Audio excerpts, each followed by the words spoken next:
Thucydides says in his preface, very preface, that his account is based on a large number of witnesses besides some use of annals. He is telling us about the sources. He is so honest.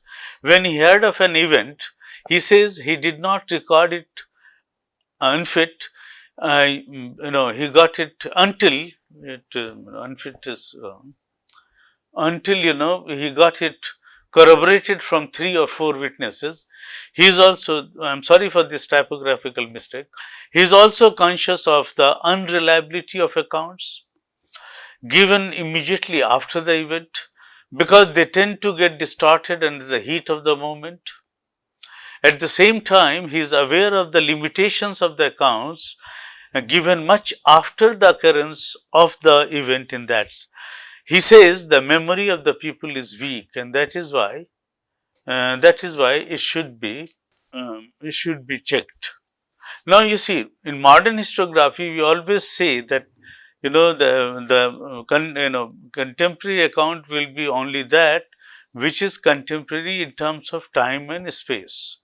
You should be there on the spot, and you should be in that in that time also. Very often in my class, always tell my students to make this point more clear, because this is one of the basic points of modern historiography, that I suppose there are 44 students in my classroom, and I am the single one who is giving lecture on a particular theme.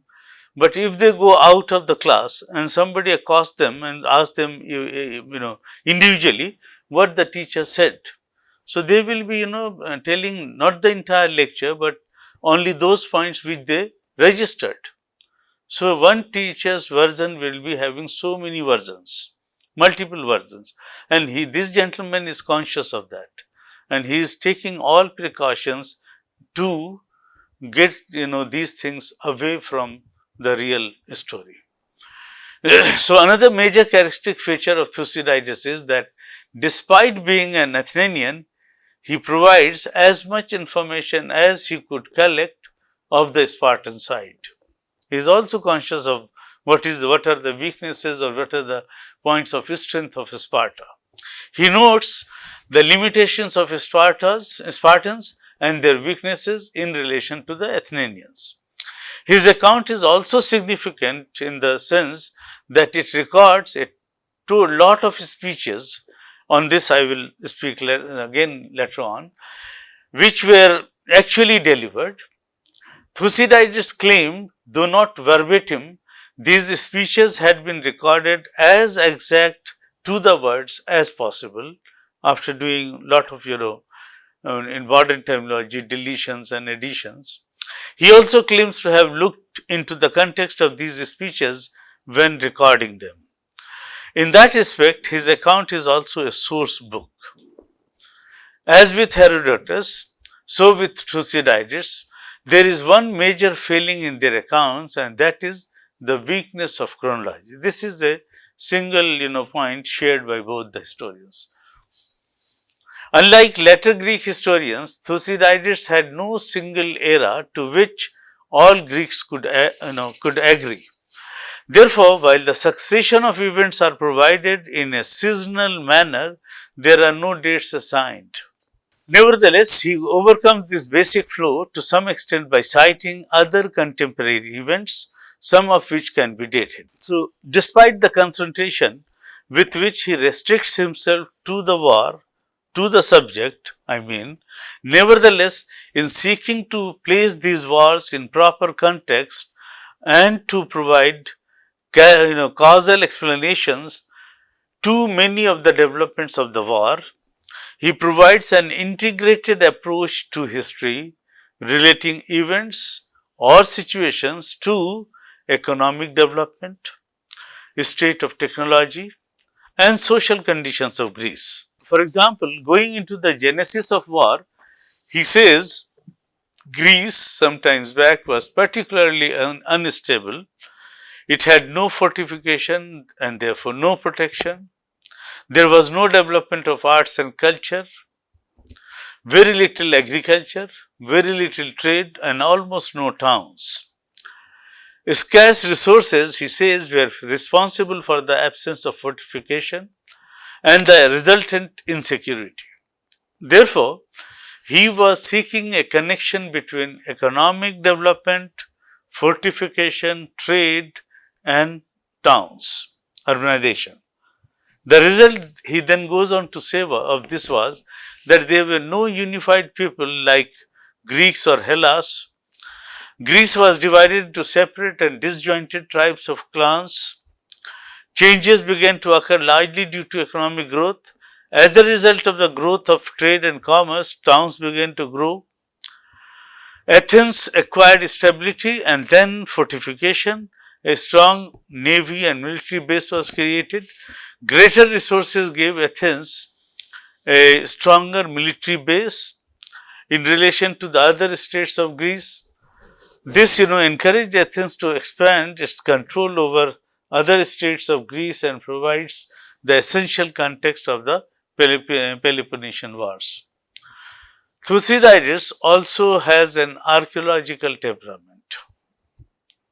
Sparta, he says, is a big town, but has very ordinary buildings, so that if it disappears today, of his time, he is saying, then the people of the future generation would not find, anything to remind them of their existence. In contrast, he says, Athens has spent huge resources on construction of and could therefore survive long after it ceases to exist in reality.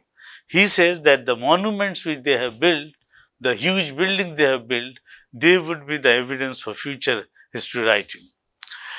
Thucydides was followed by successive histories far below the standards set by him. Xenophon is a better known historian of the genre of historians following Thucydides. Let us compare the works of these two pioneers of historiography. Virginia Hunter, in her book Past and Process in Herodotus and Thucydides, was of, she has dealt with the methodological tools of these two people. Both historians employ inductive arguments, characteristic of the late 5th century BC, to produce a reconstruction of the past. However, unlike Herodotus, Thucydides only rarely infuses his narrative with comments on his investigation. Instead, he his account derives credibility from the impression that it unfolds itself in accordance with the events.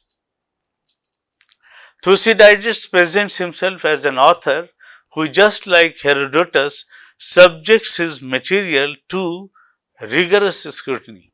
Before that, he doesn't accept.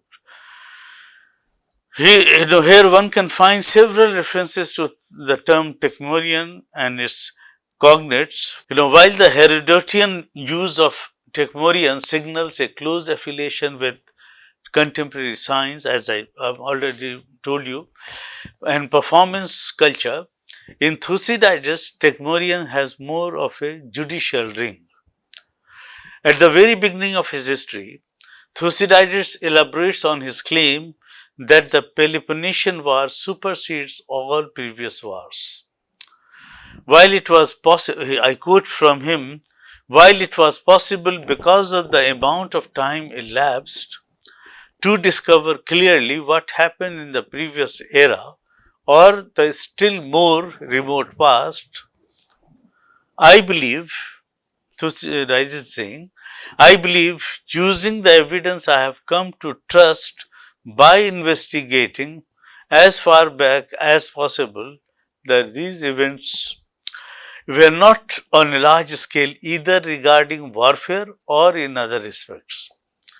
At the end of his reconstruction of an archaic history of Greece, Thucydides returned to his reflection on the difficulty in gathering very reliable data for writing history. I quote from him, and this quotation sums up his major concerns about history. He says, I quote, "Such then I found to be the nature of early events, although with difficulty in trusting every piece of evidence. Trusting evidence, meaning thereby that he is questioning evidence. For men accept one another's account of the past, even about their native countries, generally without examination. In light of the evidence I have cited, however, no one would go wrong in supposing that early events I have related happened much in that way, not believing that the past was what the Logographoi have composed more for attractive listening than for truthfulness, in versions that cannot be checked. I emphasize this, I have emphasized this by putting in italics. He is saying that cannot be checked, and for the most part have fortified credibility over time by winning victories as patriotic fiction. But regarding my discoveries, he says about his discoveries, from the clearest possible evidence as adequate for what concerns the antiquity. Thus, Thucydides does not use the term Techmerion with the technical meaning that it has the rhetorical treatises of the 4th century, but the passage quoted makes it clear that it has legal rings. This is the argument given by Jonas Grethlein in one of his chapters. Besides his repeated references to certain Greek terms, he evokes law courts where it was the speaker's primary concern to find evidence that would establish credibility. The critique that accounts of the Logographoi cannot be checked implies the need for scrutiny. The moment you say that it cannot be checked, you are actually raising the point that it should be checked. Scrutiny is required, which plays an important role in forensic rhetoric. I deliberately say forensic rhetoric. In addition to the adverb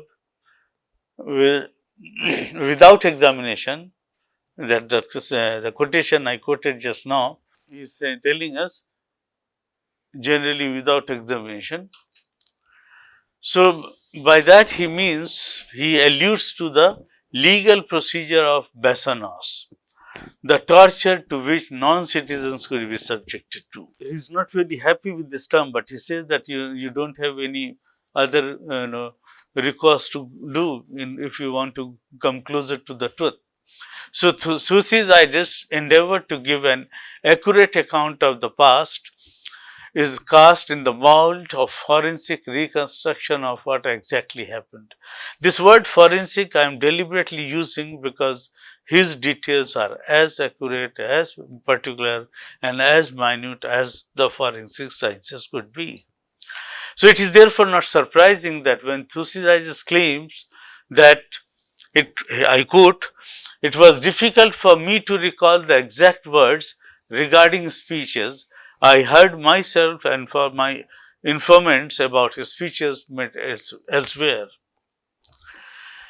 Finally, the statement finding out the facts involved great effort because eyewitnesses did not report the same specific events. There could be variations, as he has admitted, events in the same way, but according to individual partisanship or ability to remember, envisages the historian as a judge who has to evaluate contradictory accounts.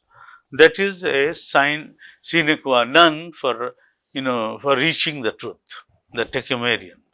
So, this is the beauty of Thucydides, that and Herodotus. I would conclude by saying that both are looking at the very first lesson which we teach or learn in historical methodology, that is that not only the facts, these should be ascertainable facts, they should be verifiable facts, and they should be historical facts, that it should have some impact on human history. Otherwise, they could be easily relegated to a category of generalized facts. no specifics.